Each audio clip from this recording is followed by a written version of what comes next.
Pernahkah kalian membayangkan seseorang membuat hadiah untuk tempat yang bahkan tidak bisa ia kunjungi? Di sebuah bengkel kecil di kota Baghdad, ada seorang kakek tua, seorang tukang kayu yang luar biasa. Selama bertahun-tahun, ia mengukir sebuah mimbar, tempat berdiri imam di masjid. Mimbar ini sangat indah, terbuat dari kayu terbaik, seolah-olah memancarkan cahaya. Orang-orang kaya datang dan bertanya, "Ke, jualah mimbar ini padaku, akan kupasang di masjid megah di kota ini." Tapi kakek itu tersenyum dan menggelengkan kepala, matanya menatap jauh ke depan. Tidak, nak. Mimbar ini punya takdirnya sendiri. Mimbar ini adalah milik Masjid Al-Aqsa di Yerusalem. Orang-orang terdiam.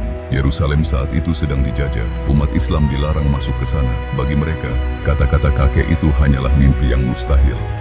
Namun di tengah keramaian itu, ada seorang anak kecil yang mendengarkan dengan serius. Namanya adalah Salahuddin. Salahuddin bukan tipe anak yang suka pamer kekuatan atau mencari masalah. Dia anak yang tenang. Saat anak-anak lain bermain perang-perangan, Salahuddin lebih suka duduk di pojok masjid, belajar tentang Al-Quran, sejarah, dan cara menjadi manusia yang adil. Ayahnya selalu berpesan, "Salahuddin, jadilah orang yang berilmu, karena pedang tanpa ilmu hanya akan membawa kerusakan." Maka Salahuddin tumbuh menjadi pemuda yang cerdas. Dia belajar tentang bintang, matematika, dan yang paling penting, dia belajar tentang cinta kepada Allah. Ia tidak tahu bahwa takdir sedang mempersiapkannya untuk sesuatu yang besar. Suatu hari, Salahuddin kembali ke bengkel tukang kayu itu. Ia menatap ukiran rumit pada mimbar kayu tersebut. Ia merasa ada ikatan batin. "Kakek, jika kota itu masih terjajah, bagaimana mimbar ini bisa sampai ke sana? Mungkin bukan aku yang membawanya. Nah, tapi suatu hari, akan lahir seorang pahlawan yang mencintai Allah lebih dari segalanya. Dialah yang akan membuka jalan." Mendengar itu, hati Salahuddin bergetar. Sesuatu di dalam dirinya terbangun. Di detik itulah, ia berhenti menjadi sekadar murid biasa. Ia berjanji dalam hatinya, "Jika bukan sekarang, maka nanti. Jika bukan orang lain, maka harus aku. Yerusalem harus merdeka, dan mimbar ini harus sampai ke rumahnya." Mimpi seorang tukang kayu tua kini menjadi nafas bagi seorang pemuda. Inilah awal mula perjalanan sang pembebas Yerusalem. Waktu berlalu dengan cepat. Salahuddin kini bukan lagi anak kecil yang mendengarkan cerita. Ia telah tumbuh menjadi pria dewasa yang cerdas dan berani. Namun dunia di sekitarnya sedang dalam keadaan kacau. Bayangkan, saat itu umat Islam terpecah-pecah menjadi kerajaan-kerajaan kecil. Mereka tidak kompak, bahkan seringkali mereka lebih sibuk bertengkar satu sama lain daripada memikirkan nasib Masjid Al-Aqsa. Yerusalem masih jauh dari jangkauan. Musuh melihat kelemahan ini dan tertawa. Mereka berpikir, umat ini tidak akan pernah bersatu lagi. Takdir membawa Salahuddin ke Mesir. Awalnya, ia pergi ke sana bukan untuk menjadi raja, melainkan untuk membantu pamannya menjalankan tugas militer. Tapi di sana, orang-orang melihat sesuatu yang berbeda dalam diri Salahuddin. Dia tidak gila harta, dia tidak sombong. Saat dia akhirnya diangkat menjadi pemimpin di Mesir, hal pertama yang ia lakukan bukanlah membangun istana megah untuk dirinya sendiri. "Aku tidak berdiri di sini untuk menguasai dunia ini. Aku berdiri agar keadilan tetap hidup, dan agar masyarakat ini kembali bersatu sebagai satu keluarga." Inilah bagian tersulit dalam perjuangan Salahuddin. Dia tahu, dia tidak bisa membebaskan Yerusalem sendirian. Dia butuh persatuan. Salahuddin mulai mengunjungi kota-kota, berbicara dengan para ulama, dan merangkul para pemimpin lain. Dia menunjukkan bahwa musuh yang sebenarnya adalah perpecahan. Pelan tapi pasti, rakyat mulai mencintainya. Bukan karena dia takut-takuti, tapi karena keadilan dan kelembutan hatinya. Mesir dan Syam, Suriah, akhirnya bersatu di bawah kepemimpinannya. Sekarang dia bukan lagi sekadar prajurit, dia adalah sultan. Dan matanya kembali menatap ke arah utara, ke arah Yerusalem yang sudah lama ia rindukan. Pasukan besar kini telah berkumpul. Semangat yang dulu padam, kini menyala kembali. Salahuddin telah berhasil membangun jembatan di atas perpecahan. Sekarang hanya tinggal satu langkah besar lagi, menghadapi pasukan penjajah di medan pertempuran. Tahun 1187, matahari di Palestina terasa sangat membakar. Pasukan besar penjajah mulai bergerak menuju Yerusalem.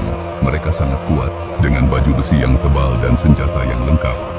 Tapi Salahuddin tahu, perang bukan hanya soal siapa yang paling banyak senjata, tapi siapa yang paling tenang berpikir. Ia memancing musuh masuk ke sebuah tempat bernama Hitin. Itu adalah padang rumput yang kering dan tandus. Salahuddin melakukan sesuatu yang sangat cerdik. Ia menguasai semua sumber air di daerah itu. Ia memerintahkan pasukannya untuk menutup sumur-sumur dengan pasir dan batu. Pasukan musuh berjalan berjam-jam di bawah terik matahari. Mereka kelelahan memakai baju besi yang berat dan yang paling parah, mereka sangat haus, lidah mereka kering, dan mata mereka mulai berkunang-kunang. Ketika mereka sampai di lembah Hitin, mereka melihat pasukan Salahuddin sudah menunggu dengan tenang. Tiba-tiba, Salahuddin memerintahkan pasukannya untuk membakar rumput-rumput kering di sekitar musuh. Asap hitam mengepul, panas api menyatu dengan panas matahari. Musuh terjebak dalam kepungan asap, haus dan rasa takut. Jangan menyerang karena benci, tapi menyeranglah untuk mengembalikan hak yang dirampas. Allah bersama kita. Pertempuran pecah, meskipun jumlah musuh sangat banyak, tapi mereka sudah tidak punya tenaga lagi karena kehausan. Pasukan Salahuddin bergerak dengan cepat dan rapi. Satu persatu pemimpin musuh tertangkap, termasuk raja mereka sendiri. Hari itu, dunia menyaksikan bahwa kesombongan akan kalah oleh kesabaran dan strategi yang matang. Jalan menuju Yerusalem kini terbuka lebar. Tidak ada lagi penghalang besar yang bisa menghentikan Salahuddin. Namun, yang membuat dunia terkejut bukanlah kemenangan perang ini, melainkan apa yang dilakukan Salahuddin setelah ia menang. Setelah kemenangan di Hitin, Salahuddin tiba di depan gerbang Yerusalem. Penduduk di dalam kota ketakutan. Mereka ingat sejarah masa lalu.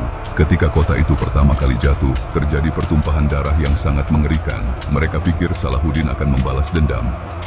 Tapi, Salahuddin adalah murid dari keadilan Islam. Saat gerbang kota dibuka, tidak ada pedang yang diangkat kepada warga sipil. Tidak ada rumah yang dirampas. Salahuddin justru berkata, Jianmin, aku datang bukan untuk membunuh. Kalian bebas pergi dengan aman, atau tetap tinggal di sini sebagai tetangga kami ini yang dilindungi. Agama kami mengajarkan kedamaian, bukan kebencian. dunia terkejut. Musuh-musuhnya tertunduk malu melihat kebaikan hati sang sultan. Inilah cara seorang pahlawan sejati menaklukkan sebuah kota, bukan dengan darah tapi dengan akhlak. Dan ingatkah kalian dengan mimpi kakek tukang kayu di Baghdad bertahun-tahun yang lalu? Salahuddin tidak lupa, ia memerintahkan pasukannya untuk menjemput mimbar indah yang dulu dibuat dengan penuh cinta dan doa itu. Akhirnya, setelah puluhan tahun menunggu, mimbar itu tiba di Masjid Al-Aqsa. Saat mimbar itu diletakkan di tempatnya, banyak orang menangis haru. Mimpi kakek tua itu menjadi kenyataan di tangan seorang anak kecil yang dulu hanya duduk mendengarkan ceritanya. Tugas Salahuddin telah selesai. Beberapa tahun kemudian, sang sultan yang agung ini jatuh sakit. Tahukah kalian apa yang ia tinggalkan saat wafat? Seorang pemimpin yang menguasai Mesir, Syam, dan Yerusalem ini ternyata tidak meninggalkan tumpukan emas.